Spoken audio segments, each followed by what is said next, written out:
Shalom, jemaat Tuhan dan pendengar Bread Life yang setia. Kisah kehidupan manusia tidak terlepas dari aspek sebuah janji. Karena sebuah janji suci, maka laki-laki dan perempuan menjadi satu sebagai suami istri. Setiap orang tua berjanji dalam hatinya akan membesarkan anaknya dengan sebaik-baiknya. Seorang kepala pemerintahan akan berjanji dan bersumpah untuk melaksanakan tugas yang diembannya dengan sebaik-baiknya. Tidak heran kalau kita menonton film, sinetron, atau membaca buku cerita, isinya banyak terinspirasi dari sebuah janji.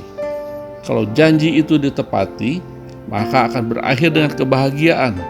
Tetapi kalau janji itu dilanggar, maka adegannya penuh dengan kemarahan, kekecewaan, kesedihan, dan sebagainya. Demikian juga Alkitab kita yang ditulis ribuan tahun yang lalu ternyata juga berisi ribuan janji. Ada sumber yang menyatakan jumlahnya sekitar 3.573 janji atau 5.467 janji, bahkan lebih dari 7.000 janji. Janji yang seringkali kita dengar antara lain, engkau akan menjadi kepala bukan ekor, naik bukan turun, oleh bilurnya yang sakit disembuhkan, mempunyai hidup dan mempunyainya dalam segala kelimpahan, kasih karunia dan damai sejahtera dari Allah menyertai kamu. Serahkan perbuatanmu kepada Tuhan, maka terlaksanalah segala rencanamu. Segala perkara dapat kutanggung di dalam Tuhan yang memberi kekuatan.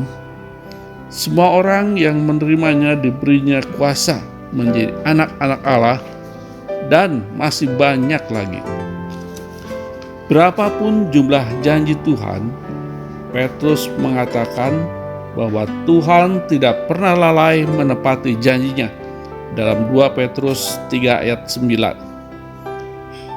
Janji adalah ikrar yang sungguh-sungguh, jaminan bahwa seseorang akan melakukan apa yang ia katakan.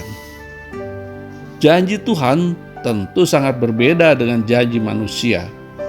Manusia mudah membuat janji, namun sebenarnya dia tidak bersungguh-sungguh menepatinya. Sedangkan janji Tuhan adalah janji yang telah teruji, dan dia tidak pernah melupakan apa yang telah dijanjikannya kepada kita. Bagaimana janji Tuhan dapat digenapi dalam hidup kita? Di kayu salib, Tuhan Yesus sudah mengerjakan bagiannya, dan kini kita harus mengerjakan bagian kita. Antara lain, pertama, dengan iman, yaitu percaya dan mengaku bahwa Yesus adalah Tuhan dan Juru Selamat. Hidup kita sebagai orang-orang Kristen haruslah dipimpin oleh iman.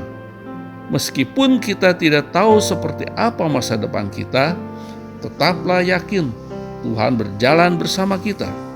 Sekalipun kita bimbang dan khawatir, karena hidup terlihat seperti yang tidak diharapkan dan tanpa ada perubahan berarti, teruslah melangkah dengan iman, karena iman akan membawa kita menerima janjinya. Abraham dipanggil oleh Allah untuk keluar dari tanah kelahirannya, meninggalkan sanak saudaranya dan rumah bapaknya pada usia 75 tahun.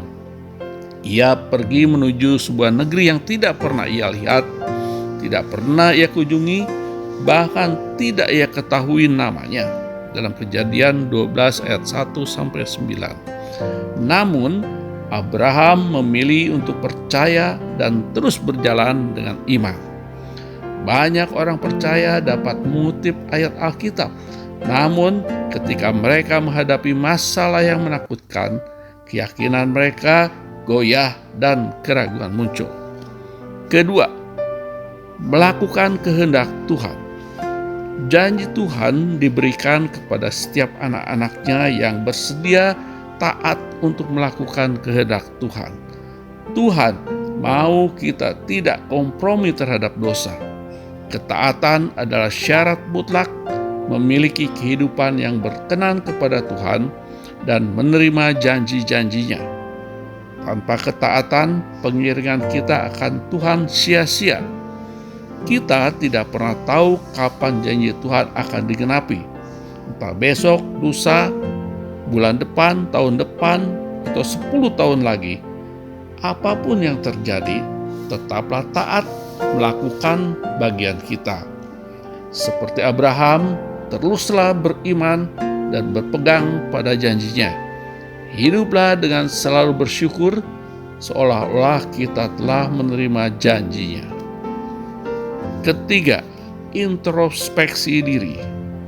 Saat Tuhan tampaknya seperti lupa menepati janjinya, walaupun kita sudah berdoa, berseru-seru kepada Tuhan, apakah kita termasuk orang yang mau merendahkan diri untuk introspeksi dan memeriksa hidup ini?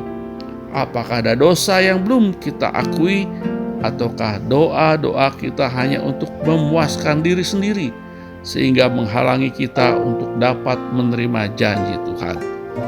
Jemaat Tuhan dan pendengar Bread Life yang setia, dengan kematian Tuhan Yesus di kayu salib dapat dikatakan semua janji Tuhan telah diselesaikan bagi orang-orang percaya.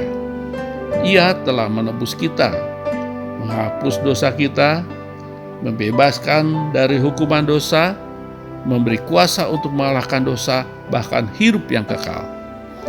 Ia telah mengubah yang lemah menjadi kuat, dan yang bimbang menjadi teguh, yang susah dihibur, yang sakit disembuhkan, yang terikat dilepaskan, yang luka dipulihkan, dan yang kekurangan diberi kelimpahan.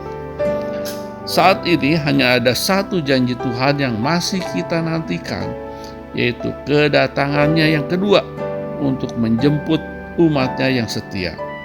Yesus Kristus akan datang kembali pada kali yang kedua sebagai bagian dari penggenapan janjinya kepada kita. Nantikan itu dengan tetap beriman, tetap taat, dan tetap berjaga-jaga. Salam sehat rohani dan sehat jasmani. Tuhan Yesus memberkati. Amin. Merdeka!